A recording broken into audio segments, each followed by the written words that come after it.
Hello दोस्तों, आप सबों का द वर्ल्ड ऑफ कंपटीशन में स्वागत है। मैं बबलू कुमार, आपके परिवार का एक सदस्य। हम लोगों का पर्यावरण एवं पारिस्थितिकी का जो प्रैक्टिस चल रहा था बीबीआई क्वेश्चंस का एमसीक्यूज, तो उसमें हम लोगों ने 9 टेस्ट कंप्लीट किया है। आज हम लोगों का 10वां टेस्ट है और यहाँ पर हम लोगों का 500 क्वेश्चन कंप्लीट हो जाएगा, मोस्ट सेलेक्टेड। और ये सारे के सारे प्रश्न प्रीवियस है। मैं आपको जानकारी दे दूं, ये बड़ा खुशी होगा कि ये 500 प्रश्न पर्यावरण का किसी न किसी एग्जाम में पूछ चुका है। ऐसे प्रश्न को हम लोगों ने प्रैक्टिस किया और यह प्रश्न बार बार रिपीट हुआ है। किसी प्रश्न को 6 बार पूछा गया, किसी को 5 बार पूछा गया है, किसी प्रश्न को 4 बार पूछा गया है। इस तरह से इस प्रश्न को रिपीट किया गया है। आप सोच सकते हैं इस प्रश्न की इम्पोर्टेंस कितनी ज़्यादा रही होगी। और समय कम लेते हुए हमने आप लोगों को 500 क्वेश्चंस कराया। अगर हम अदर के तरह हल करवाते तो यही 500 क्वेश्चन को हल कराने में 9 से 10 घंटा का समय हम लोग आराम से ले सकते थे, लेकिन नहीं, बहुत कम समय में किसी को 12 minute, 15 minute, 14 minute, 13 minute, 11 minute, इस रेंज में 18 मिनट, इस रेंज में हमने 50 प्रश्न का सीरीज कंप्लीट कराया है। तो हम उम्मीद करते हैं आपके समय का बचत जरूर हुआ होगा, लेकिन आप एक कमेंट के तौर पर अपना कितना स्कोरिंग आता है ये ज़रूर करें कि मेरा मार्क्स इतना आ रहा है, इतना आया। अगर आपको 10 आता है तो 10 भी लिखें, कोई दिक्कत नहीं है, ठीक ना। तो इससे हम कहीं ना कहीं अवगत रहेंगे कि हाँ, हमारे जो टेस्ट ग्रुप पे लगा रहा है उसमें बच्चों को इतना इतना मार्क्स आ रहा है। तो ये हम कम से कम अपडेट रहेंगे। तो हम उम्मीद करते हैं आप मेरे बातों को समझ रहे होंगे। बाकी ईश्वर आपको सफल करे, सफलता दे, ऐसा ईश्वर से कामना है। चलिए हम लोग बिना समय बर्बाद किए हुए सीधे प्रश्न को शुरू करते हैं। और हम लोगों का पहला 10वां टेस्ट का पहला प्रश्न है, स्वचालित वाहन जो निर्यातक है, मतलब निर्वातक है, का सबसे अविषालु, तो अविषालु धातु कौन सा है? बहुत अच्छा प्रश्न है। तो ये सबसे ज़्यादा जो है वो लेड हो जाएगा, ऑप्शन बी हो जाएगा, बिल्कुल सही है। प्रश्न है, अनाज और तिलहनों के अनुपयुक्त रखरखाव और भंडारण के परिणाम स्वरूप जो आविशों का उत्पादन होता है, जिन्हें एफ्लाटॉक्सिन के नाम से जाना जाता है, जो सामान्यतः भोजन बनाने की आम विधि है के द्वारा नष्ट नहीं होता है। एफ्लाटॉक्सिन किसके द्वारा उत्पादित होता है? एफ्लाटॉक्सिन किसके द्वारा उत्पादित होता है? ये प्रश्न है, बहुत अच्छा प्रश्न है। मेरे बातों पर फिर से ध्यान दें। एफ्लाटॉक्सिन की बात हो रही है, एफ्लाटॉक्सिन। तो ये कौन सा नहीं है? अगर आपने इसका उत्तर फफूंदी मारा है तो बिल्कुल आपका सही है, ऑप्शन फफूंदी हो जाएगा इसका उत्तर। कहता है हवा में तैरते हुए श्वसनीय, कहता है हवा में तैरते हुए जो श्वसनीय सुरक्षा कणों का जो आकार होता है वो क्या है? ऑप्शन में आपके पास लिखा हुआ है, आपको बताना है।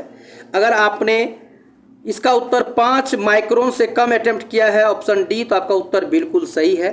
अगला प्रश्न है, निम्न में से कौन सा प्रदूषण कारक जैवीय रूप से अपघटित होता है? जैवीय रूप से अपघटित होता है। अगर आपने इसका उत्तर मल, ऑप्शन डी, अटेम्प्ट किया तो बिल्कुल सही है। 2012 के जनवरी माह में वह कौन सा मौसमी कारक था जो उत्तर भारत में असाधारण ठंड के कारण बना था? तो अगर आपने इसका ला नीना हो जाएगा। तो ये प्रश्न आने की उम्मीद नहीं है, नहीं आएगा कभी, चूँकि वो उस समय का ये चर्चा का चीज़ था तो आ गया था। आप इसको नहीं भी याद करेंगे चलेगा। अगर ये गलत भी हुआ होगा तो टेंशन की बात नहीं है, क्योंकि बहुत बैक डाटा है ये। लेकिन फिर भी अगर आपने सही कर लिया होगा तो बहुत बहुत धन्यवाद। नहीं किया होगा तो आप नंबर ऐड कर लें। सरसों के बीज के अपमिश्रक के रूप में सामान्यतः निम्नलिखित में से किस प्रयोग में लाया जाता है? किस प्रयोग में लाया जाता है? तो अगर आपने इसका आर्जिमोन के बीज ऑप्शन ए मारा है तो आपका उत्तर बिल्कुल सही है। कहता है इंसिनरेटर्स जो है का प्रयोग से निम्नलिखित किसके द्वारा किया जाता है? बहुत अच्छा प्रश्न है। ये कूड़ा कचरा को जलाने के लिए करते हैं, ऑप्शन ए हो जाएगा।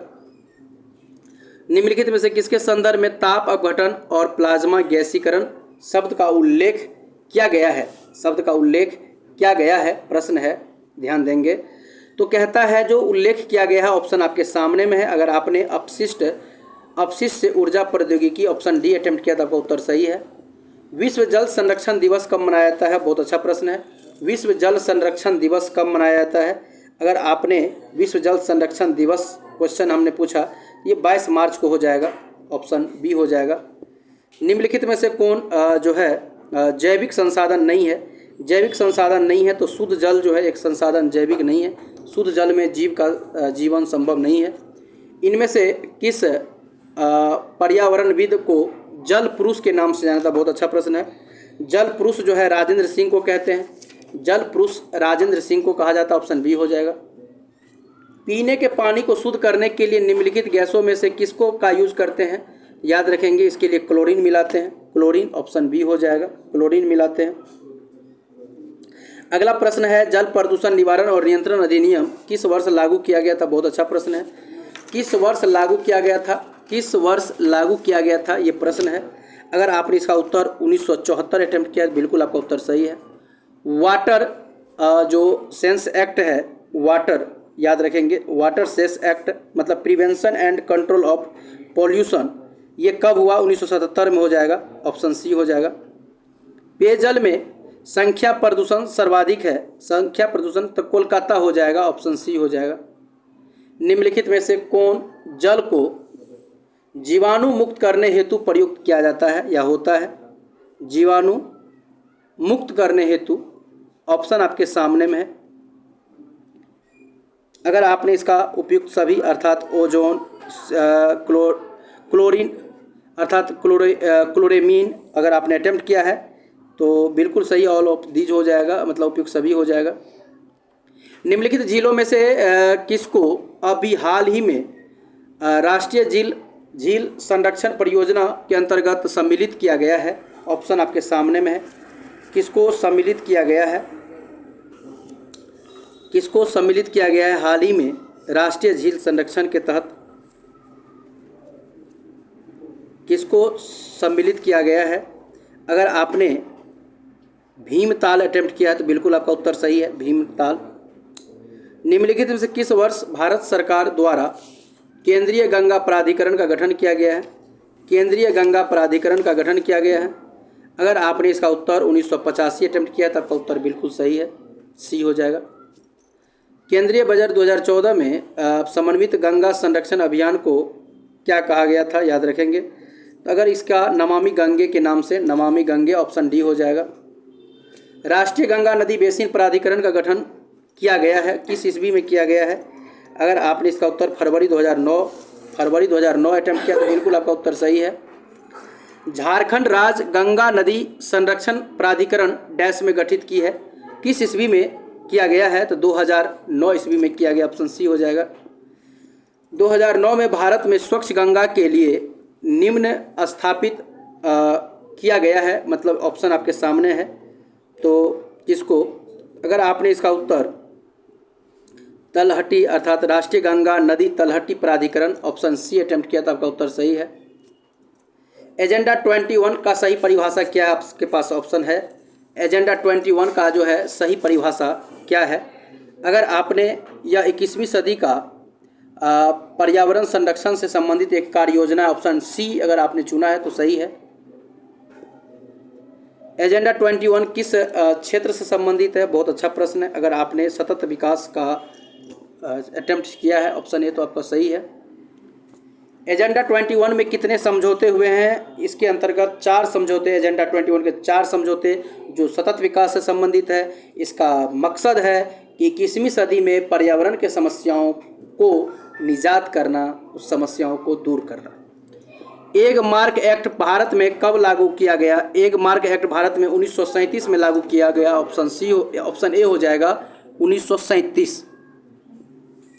दक्षिण गंगोत्री क्या है? बहुत अच्छा प्रश्न है। दक्षिण गंगोत्री क्या है? ऑप्शन है दक्षिण गंगोत्री क्या है, आप इसे अटेम्प्ट करें। अगर आपने भारत का प्रथम अंटार्कटिका शोध केंद्र मारा है तो बहुत अच्छा है, तो ये हो जाएगा भारत का प्रथम अंटार्कटिका शोध केंद्र, तो अंटार्कटिका शोध केंद्र हो जाएगा, ठीक ना। अंटार्कटिका में प्रथम शोध केंद्र या भारतीय शोध केंद्र, ऑप्शन बी हो जाएगा इसका उत्तर। अगला है अंटार्कटिका में भारत के तृतीय शोध केंद्र का क्या नाम है? तो तृतीय शोध केंद्र का नाम है भारती, तृतीय शोध केंद्र का नाम है भारती, ऑप्शन ए हो जाएगा।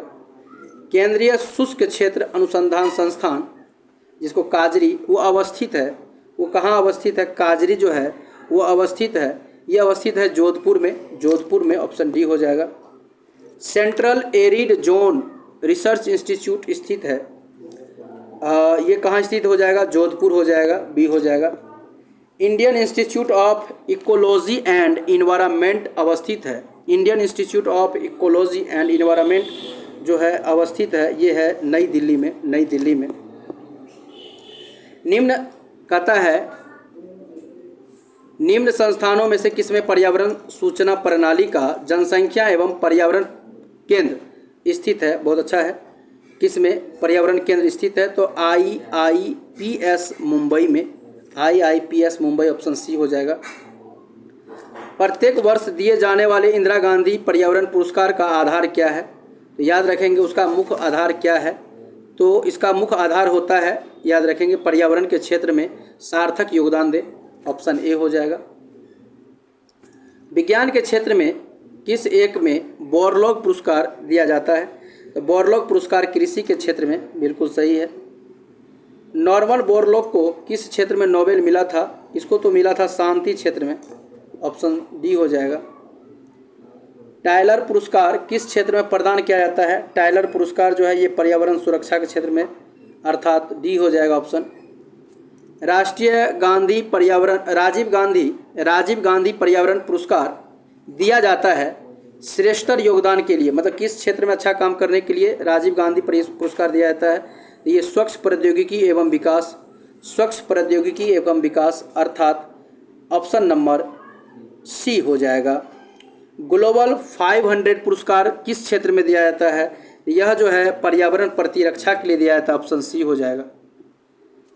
संयुक्त राष्ट्र के सर्वोत्तम पर्यावरण सम्मान चैंपियन ऑफ द अर्थ पुरस्कार 2018 से किसे सम्मानित किया गया है?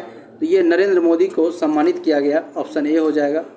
विश्व पर्यावरण दिवस कब मनाया जाता है? बहुत अच्छा प्रश्न है। विश्व पर्यावरण दिवस जो मनाया जाता है वो 5 जून को मनाया जाता है, 5 जून को मनाया जाता है। याद रखेंगे विश्व पर्यावरण दिवस जो है 5 जून को, लेकिन याद रखेंगे यहाँ एक प्रश्न है, 5 अक्टूबर ऑप्शन में होना चाहिए था, क्योंकि विश्व पर्यावरण दिवस 5 जून ऑप्शन के, ये भी सही है। तो विश्व पर्यावरण दिवस जो है 5 जून हो जाएगा, विश्व पर्यावरण दिवस 5 जून हो जाएगा। और एक होता है पर्यावरण का स्थान पर पर्यावास दिवस, याद रखेंगे ये विश्व पर्यावरण दिवस है जो 5 जून को मनाया जाता है। एक इसी तरह का शब्द रहेगा, सब कुछ लिखा हुआ, लेकिन वहाँ पर्यावास लिखा रहेगा। बहुत सारे बच्चे क्या करते हैं, पर्यावरण पढ़ के टिक मार देते हैं। तो विश्व पर्यावास दिवस रहता है, लेकिन वहाँ पर उत्तर हो जाएगा 5 अक्टूबर, याद रखेंगे। लेकिन ये है पर्यावरण दिवस, तो 5 जून हो जाएगा। विश्व तंबाकू निरोध दिवस ये 31 मई को मनाया जाता है, याद रखेंगे 31 मई को। विश्व शौचालय दिवस कब मनाते हैं? विश्व शौचालय दिवस, तो ये जो है शौचालय दिवस की बात हो रही है। विश्व शौचालय दिवस कब मनाया जाता है? ऑप्शन आपके सामने में है। विश्व शौचालय दिवस कब मनाया जाता है? विश्व शौचालय दिवस कब मनाया जाता है? ऑप्शन है 19 नवंबर, 18 नवंबर, 17 नवंबर, 15 नवंबर। विश्व शौचालय दिवस